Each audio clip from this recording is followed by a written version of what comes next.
guys? This is Aiden. I decided to take Golden FRIEZA to PPG Dallas and actually made top 16 with it. I was super happy that it did so well, and the matchups were fairly easy, but some of the matchups with the baby were pretty complicated.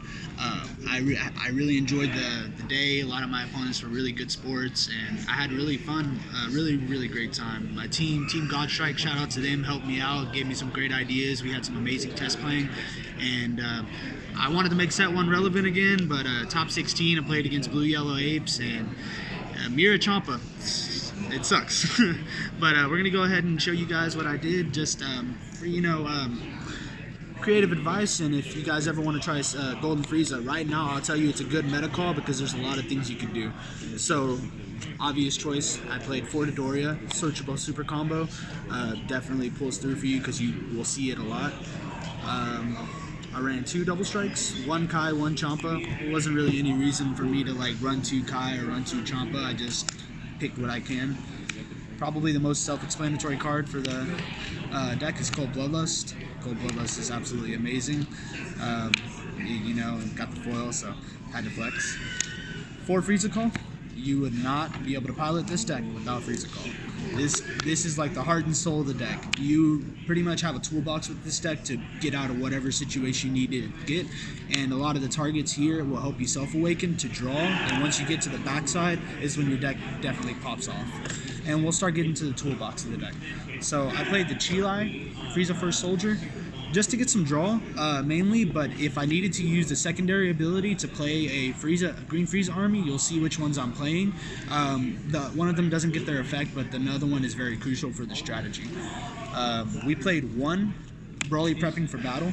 So this deck loses hard to Borgos. Any Borgos effects, rather than me having to tap their Borgos with a FRIEZA effect or negate it, I just play it, pop it, and then use the ability to pop it to its ability untap an energy. So it's just a free pop there thing for 1 energy, plus draws a card. Played 4 Infernal Emperor. This is probably like an extreme key card to the deck. Pairing this with Malicious Streak was the power play of the day. So what I would do is I would FRIEZA Call out Malicious Streak. He comes into play rest mode. You use FRIEZA's ability to pop him. You take a life. If you have an Infernal Emperor in hand, you can play the Infernal Emperor and take another life. And what that does is it nets you 3 cards, untaps the energy, and draws a card. Helps you self-awaken. You get to your power play where you're at 6 life. You do that, and then you awaken, untap. You can pop the Infernal Emperor that you played and draw another card, untap 2. So you essentially just net 3 energy, drew 6 cards, and untap 2 energy. Or, well, I explained the energy, but that was definitely the best play of the deck. That's what helped me get to my core. Mainly the win cons of the deck were my overarm. 1 Mass Saiyan, 1 Fu. In odd cases, it would be to get rid of Borgoses and stuff. In best cases, it would be to get rid of big problems like Big Baby, or to get rid of wide boards with Mass Saiyan. These 2 definitely pulled in clutch for me, but the sideboard definitely shows what other overarm I played, and these were bosses. They definitely helped me out for the day. And then I played the yellow Broly package. So I played Broly Paralyzing Presence and then Broly Demonic Intimidation. This came in clutch for me against Hachiak and against was 1 Broly matchup that I did okay with it. Baby 2. Locking their leader definitely helps, and then locking their big battle cards just really got me through. My match against one of the babies, I just locked down his 25-1 that you take a life, and it just definitely helps out.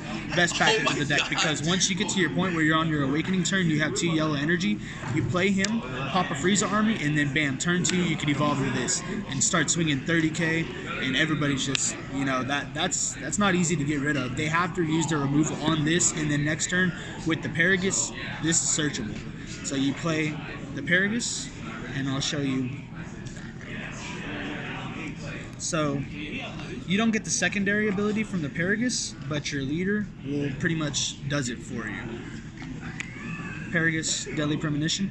It searches every Broly in the deck, because everything's Broly BR.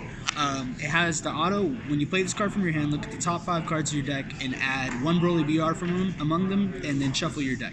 So you could search out your rival Broly, you search out the Broly, the 4-drop, the 7-drop, and then the 1 Broly prepping for battle. And what's best of that is, pay 1 green, play him. If you hit the prepping for battle, then you pop it, pop their 1-drop, and then restand, and it's just pretty much free pluses. Then we have Avenging Frieza at 3. Searches almost every card in the deck. All of our 1-drop Frieza army, or 2 or less.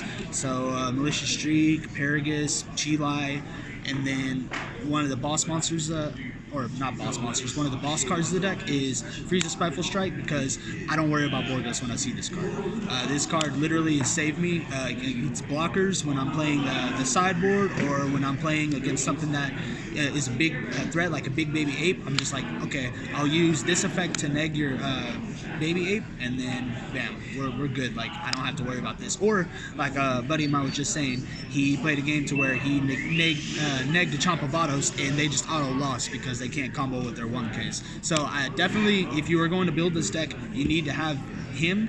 4 Ob's okay, but I feel like 3 was enough because it's searchable in almost every case. But the only thing is, remember, this thing has an auto from when you play it from your hand, so you can't Frieza call it, which is unfortunate, but either way, you're going to see it with this deck because you draw so much. And then the best card of the deck, definitely MVP for this package, SS Broly All Out Assault. This card came out of the Magnificent Collection, and this was the whole inspiration on why I built this deck. I went against Victory Strike round 1, and he went in for 85k Victory Strike, and he was like, no other combos. I was like, all right, green, yellow, play, pop. And he was just looked in so much despair. It was great. Like, it just felt great. And then against like the baby matchup, tapping their energy so they can't rival their other baby, and just being able to manipulate plays, because this paired with the 7-drop is absolutely deadly. You pretty much mark what you want to keep tapped down, and it stays tapped with this. So these two work in sync, and giving a double strike to this makes it 40, giving a double strike to this makes it 35. That is extreme pressure. I mean, it's nothing to scoff at. So then we go to our negate package. We ran 3 Time Magic, 2 Nimbus. So I was kind of on the fence about the Nimbus being at 2 after today because of a lot of the aggro decks in the meta, but honestly, a lot of them are like either dual attack things like with Hachiak, or like just big beats that are just going to come in once and then they're going to swing another big one. So the Nimbus, honestly, sad to say, it really didn't pull through for me this well in this meta. Like, it's great, but the Time Magic pulled through more. And being able to take it from the light after tapping out just definitely was the big call. So if you're going to run this deck, plus also if you're in a spot to where they're not hitting you and you're not seeing your pieces, you could use this as self-awakening, and you get sparking extremely fast, which is why the sideboard makes so much sense. But that's the main board, and I'll definitely tell you, this is a very fun and interactive deck. You are going to interact with your opponent no matter what. Like, you're not just going to be sitting there doing nothing. The sideboard is what that's for. This deck, you tap energy, you interact with opponent's battle cards, and it's fun. You can make it late game and actually, have a very interesting game. No matter what, even though I didn't make first, I had an amazing time playing this. But we're going to go to the sideboard, and I'm going to show you why I chose this. So, Golden Frieza, he has the untap abilities. So whenever you're using your package and you're netting a whole bunch of cards, and you're able to go into a big play and then be able to restand 2 energy afterwards, you automatically lean on the OG boss.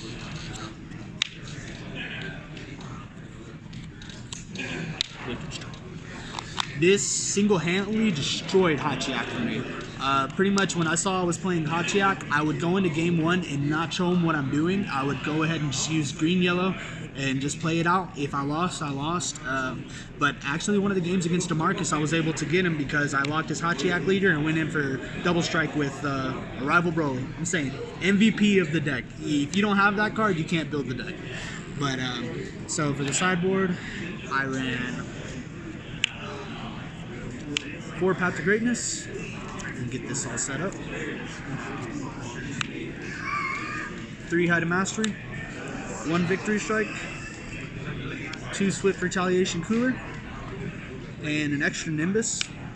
And then the card that literally made Hachiak shit themselves, Food Shrouded. That card, when they saw that, they just were like, really? Because you stop every Ghost Warrior coming out. You stop the Hachiak blocker that negs everything with barrier. You stop everything, all their blockers, and then you're pretty much safe to say I can go for Victory Strike the next turn. Just combo out, go for that, because the effect will roll over till the next turn, and then you're just in the clear.